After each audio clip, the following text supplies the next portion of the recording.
I want to take a closer look at some of the fights that took place throughout Volume 7. I loved all of them for one reason or another. Yeah, a couple of the decisions that were made during some of those fights were a bit questionable, but also understandable given the circumstances. The heat of battle, high emotions, and those are what the characters chose at that time under those circumstances.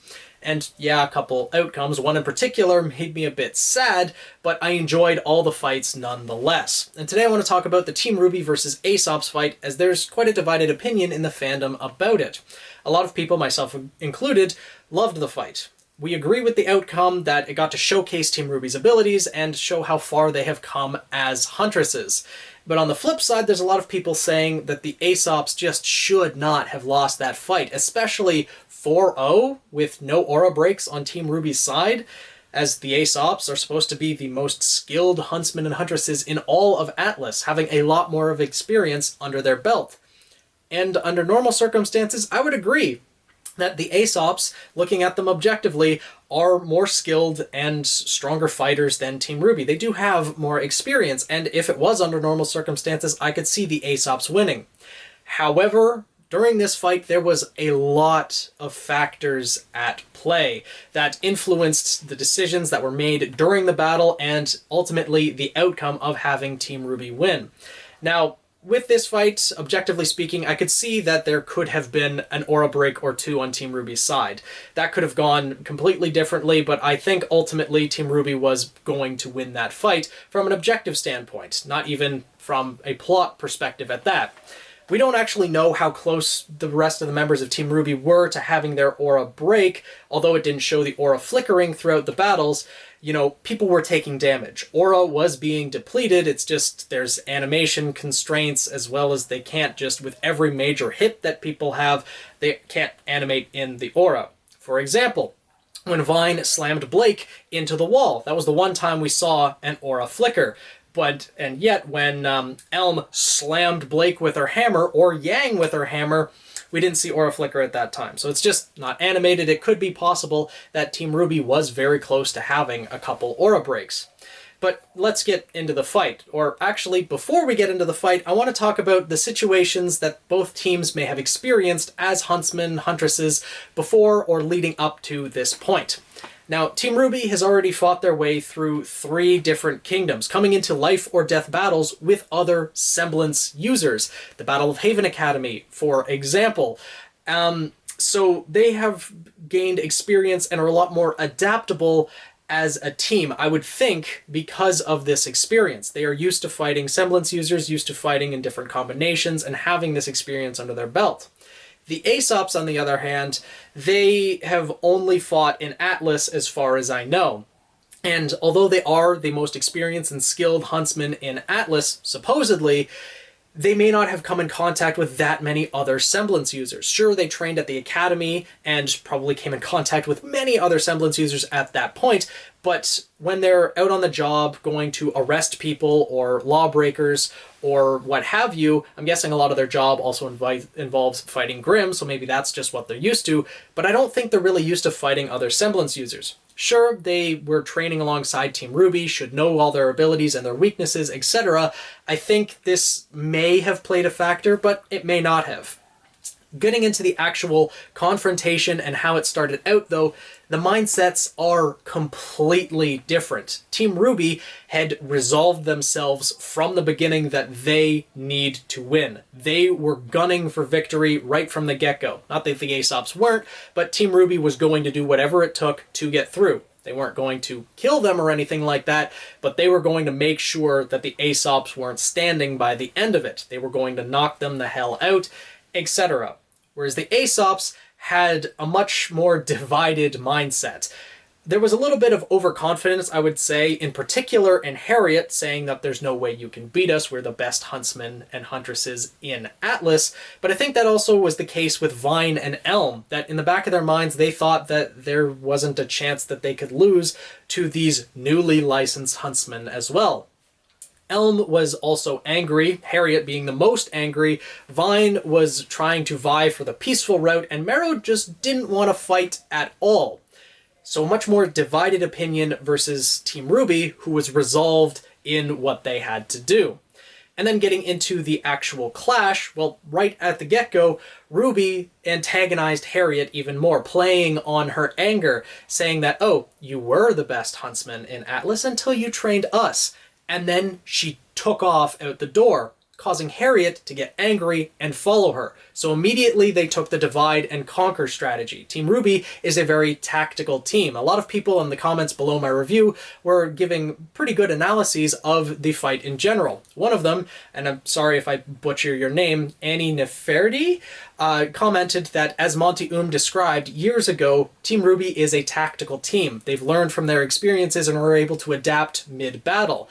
And this is exactly what has happened throughout this battle, using opponents' weaknesses against them, etc. So right out of the gate, Team RWBY separates Harriet from the rest of the Ace Ops by playing on her emotions, making her more angry, seeing that she's already angry at Team RWBY's betrayal of Ironwood. So that fight goes off on its own, and let's focus on that one for the beginning at least. In RWBY versus Harriet, just those two was pretty much 1v1 the entire time, up until the end.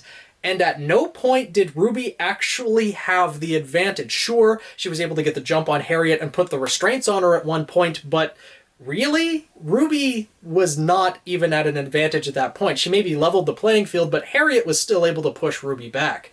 RWBY has only just found out about her semblance having that teleportation aspect to it, that she can actually divide herself into multiple groups of rose petals to jump around people.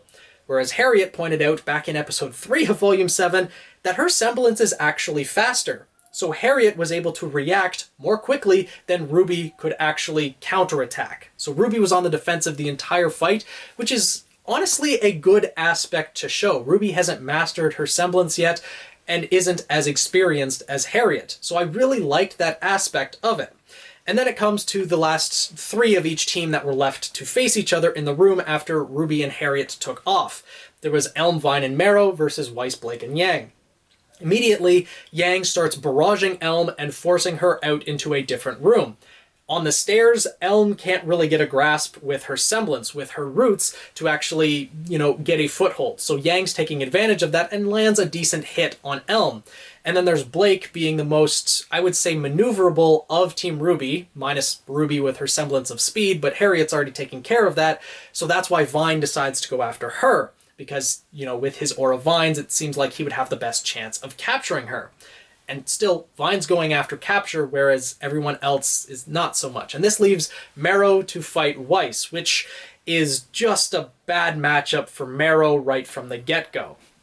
So, with Marrow versus Weiss, I'll focus on that one next.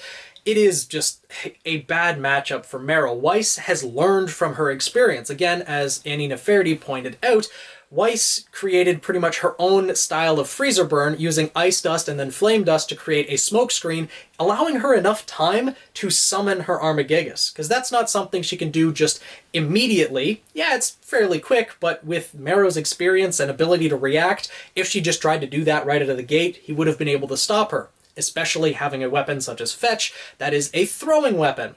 So she immediately summons her Armagigas, probably with the thought in mind of Marrow's semblance, which his semblance can stop someone's motion in a single direction, but only one direction at a time.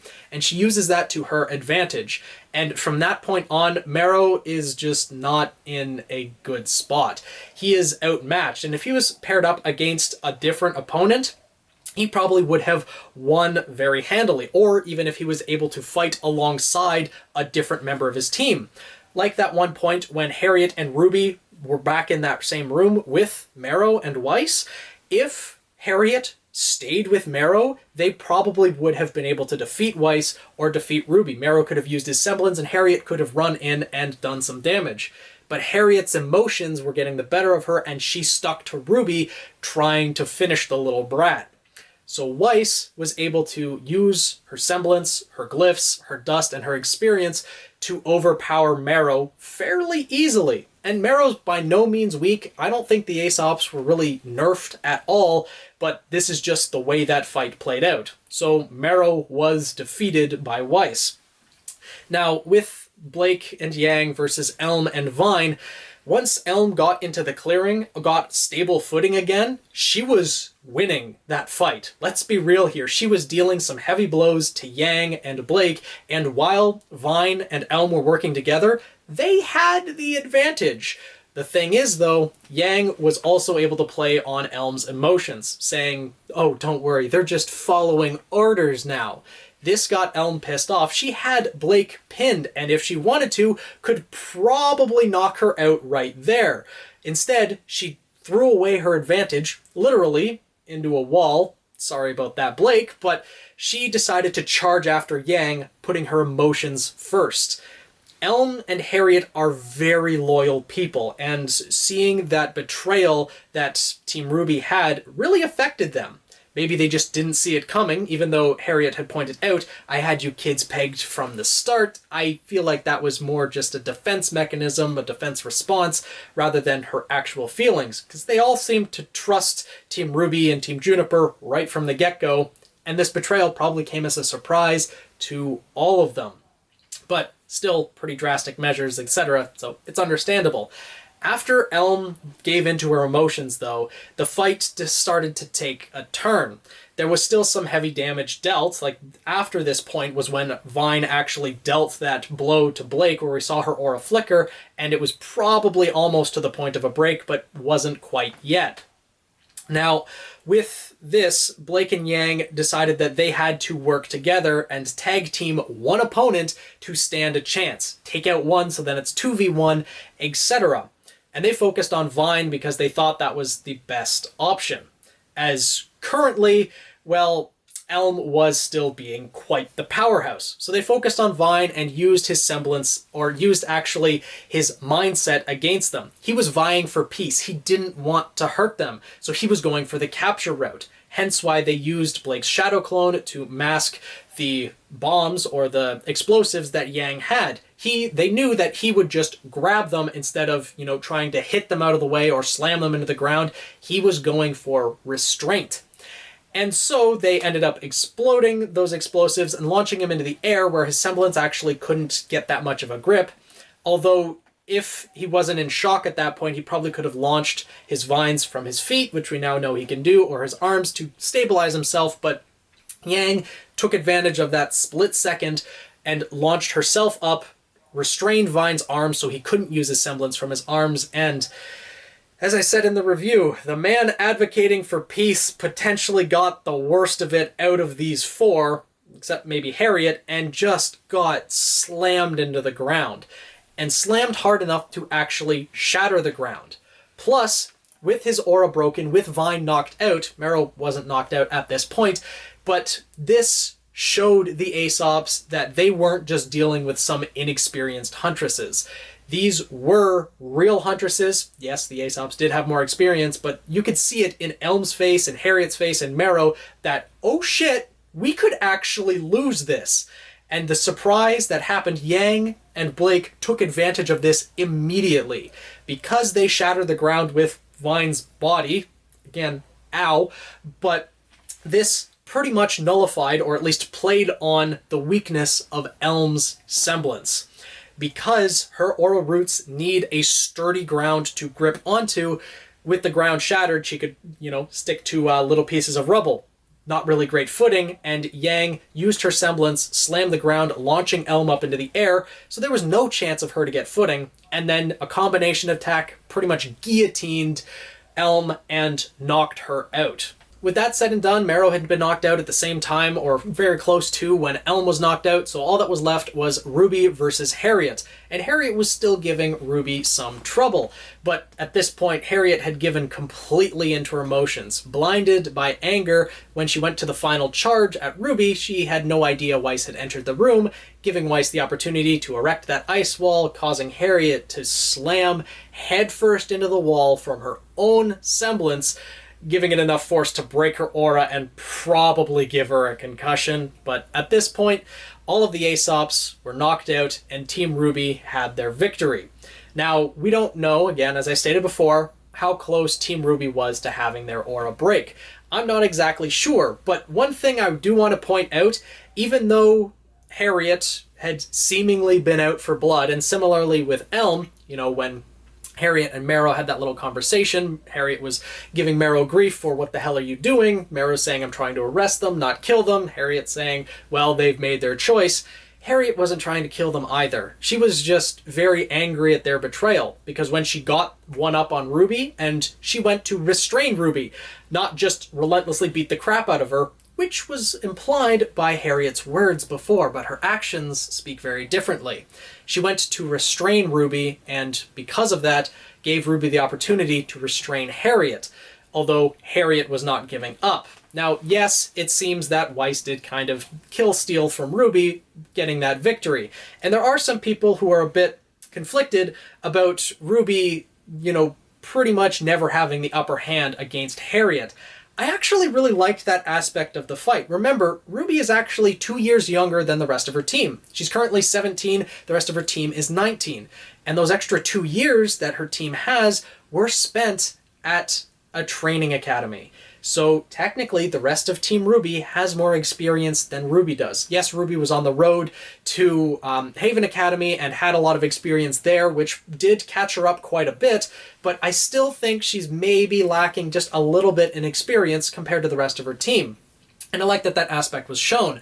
Plus, it wasn't also that great of a matchup. I mentioned this already, but Harriet is a bit faster, and Ruby only just found out or realized that there's a teleportation aspect to her semblance. She's still learning, as all of them are, but I think this battle was very well done. A lot of intricacies that were put in place were fantastic, and I gotta give credit to the creators and animators and writers of RWBY for everything that they've put into this volume, this series as a whole, and this fight. It was very well done, and I would love to know your thoughts. Now, please be civil in the comments. People are going to disagree. People are going to fall on either side of this, thinking that the Aesops should have won, or agreeing that Team RWBY should have won, etc. So, be civil, but let me know what you guys think. Discuss in the comments below how things could have played out differently. If, the Aesops stuck together, they probably would have had a much better chance at beating Team RWBY. If Harriet didn't give in to Ruby's taunting, but then again, she couldn't let Ruby escape either, so there was a lot of factors at play that Team RWBY took advantage of. They are a very tactical team, are able to adapt mid-battle. The Aesops are too, but maybe their experience with semblance users isn't as great as Team RWBY, etc. Let me know what you guys think down in the comments below. Is what I said accurate? Do you disagree with anything? Please be civil, please be kind to the fellow members of the fandom, but still, I hope you guys enjoyed this video. I want to do a couple more fight analyses, at the very least between Watts and Ironwood, and maybe between Team Alpine versus Neo, but let me know what you guys think in the comments below as to what fights I should go over next. I'm interested to see. I hope you guys enjoyed. Make sure to subscribe if you have not already. Follow me on Twitter at PhoenixKnight7, and I'll see you guys in the next video.